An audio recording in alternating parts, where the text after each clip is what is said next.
दोस्तों, पाकिस्तान ने एक लंबे समय के बाद क्लियर कर दिया है कि वो गाजा में अपनी फौज भेजेगा।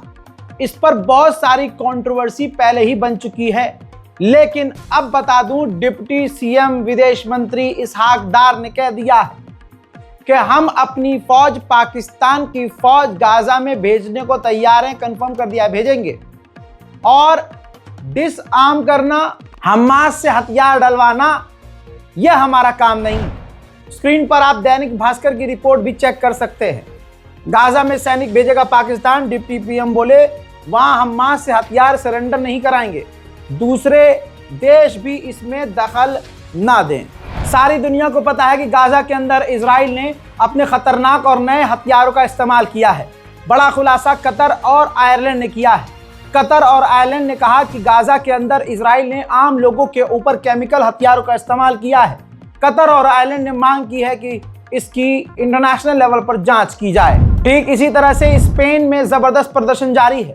स्पेन ने अपने लोगों को धोखा दिया और कहा कि हम इजराइल को हथियार नहीं दे रहे हैं, लेकिन ज्यादा समय तक ये झूठ चल नहीं पाया और लोगों को पता चल गया कि स्पेन की सरकार इजराइल का साथ दे रही है। तो इजराइल के खिलाफ स्पेन के लोग सड़कों पर आ गए और बड़ी बात ये हो गई कि स्पेन के लोग स्पेन की सरकार के खिलाफ सड़कों पर नारे लगाने लगे।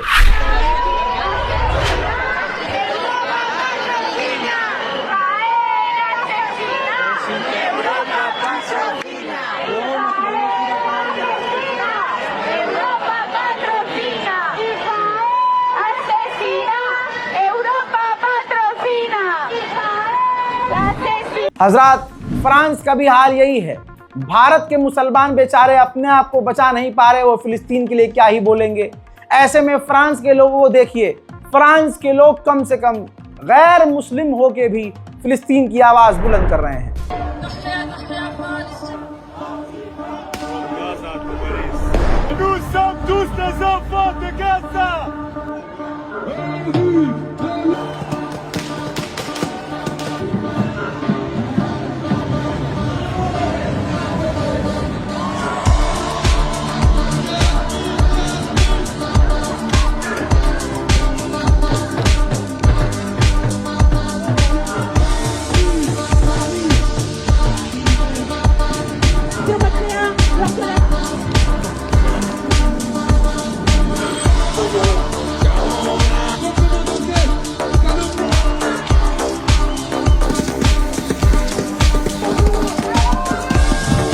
जैसे भारत में नरसिंहानंद सरस्वती है, मुसलमानों के नरसंहार की बात करने वाला, ऐसे ही इजराइल का फाइनेंस मिनिस्टर है जिसने फिलिस्तीनियों के नरसंहार की बात की है।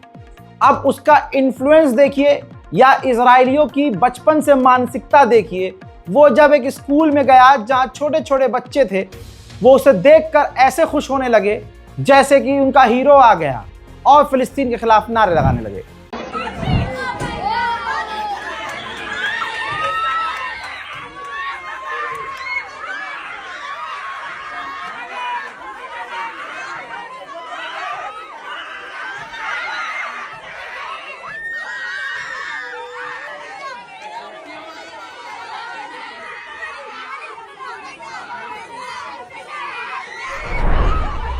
उल्टा चोर कोतवाल को डांटे, ये कहावत आपने सुनी होगी। ये इजराइल पर फिट बैठ रही है। इजराइल सीरिया के अंदर रेड कर रहा था। रेड के दौरान उसने कईयों को गिरफ्तार किया, कईयों को किडनैप किया, कईयों को कत्ल किया। ऐसे में सीरिया की आवाम ने गोलीबारी की।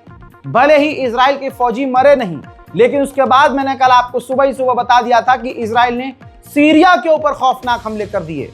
इतने खौफनाक हमले कि 15 से 20 सीरिया के लोग मारे गए।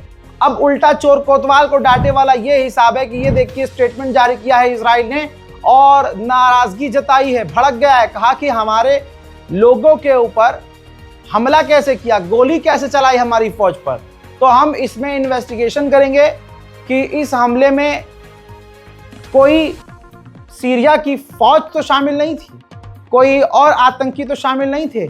बड़ी बात यह है कि अब सीरिया के ऊपर और हमले बढ़ाने के लिए इजराइल सोच रहा है। कितनी अजीब बात है। बशर अल-असद को भगाए हुए जोलानी को 1 साल हो गया और एलेप्पो पर कब्जा किए हुए सीरिया की इस नई सरकार को 1 साल हो गया। तो जोलानी जो है इसी में खुश है कि हमने बशर अल असद को भगा दिया, तो वो अलेप्पो के इलाके में पहुंचता है, जनता को, अपने समर्थकों को हाथ दिखा रहा है। लेकिन ये कितना फर्जी इंसान लग रहा है। एक अलेप्पो तुमने हासिल कर लिया, सीरिया के दूसरे इलाके इजराइल के हाथ में चले गए, लेकिन तुम खुश इस बात से हो कि अलेप्पो से तुमने जो है बशर अल असद को भगा दिया। अबे असद को भगाया और 10 जगह इजराइल जो आ गया उसका क्या? अमेरिका का जो एम्बेसडर लेबनान में है उसने लेबनान की सरकार को धमकाया है, कहा हिजबुल्लाह से हथियार डलवाई। और एक बात याद रखिएगा, इजराइल को लेबनान पर हमला करने की परमिशन नहीं चाहिए। बात ही खत्म हो गई। लेबनान में सीज फायर क्या है, अब वो गधे के पिछवाड़े में गया। ये सब ड्रामा है। अमेरिका इजराइल को जो करना है होता है वो करते हैं और फुल दादागिरी से करते हैं। हजरात, ईरान ने रात के अंधेरे में चुपके से एक मिसाइल टेस्ट किया है। मिसाइल की कोई जानकारी नहीं है, लेकिन ईरान के दुश्मनों को दस्त लग रहे हैं कि आखिर इतना दबाव होने के बावजूद ईरान ने इस माहौल में मिसाइल टेस्ट कैसे कर लिया है। देखिए टेस्ट का वीडियो।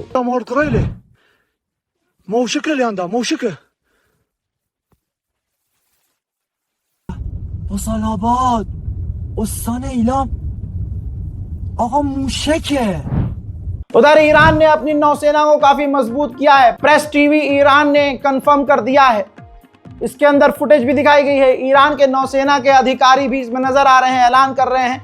और ईरान की नौसेना मजबूत इसलिए हो गई है क्योंकि ईरान ने अपनी नौसेना के अंदर 2 खतरनाक युद्धपोत ऐड कर लिए हैं।